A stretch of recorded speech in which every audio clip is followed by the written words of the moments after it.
Sugatan ang 2 pulis mula sa 1203rd Maneuver Company ng Regional Mobile Force Battalion 12, habang patay ang 2 individual sa naganap na engkwentro sa paghain ng search warrant sa Barangay Bulacanon, Makilala, Cotabato, nito lamang madaling araw ng Huwebes, Agosto 14, 2025. Kinilala ni Police Lieutenant Colonel Rolly C. Oranza, Chief of Police ng Makilala Municipal Police Station, ang mga sugatang pulis na sina Police Corporal Jason A. Hongko at Patrolman Christian A. Nera, pawang mga membro ng 1203rd Maneuver Company. Samantala, kinilala ang 2 nasawi sa engkwentro na sina alias To at alias Ped, kapwa security personnel ng target ng operasyon, na kinilala na si alias Ramon, isang negosyante.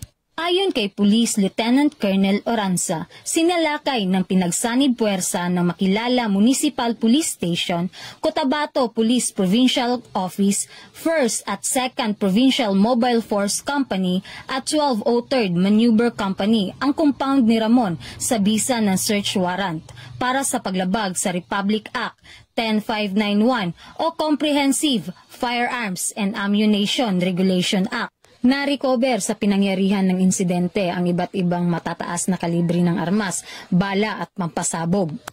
Malinaw na ang bawat operasyon ng PNP ay ikaakibat ang matinding panganib sa buhay. Patuloy na ginagampanan ang tungkulin upang tiyakin ang kaligtasan ng mamamayan.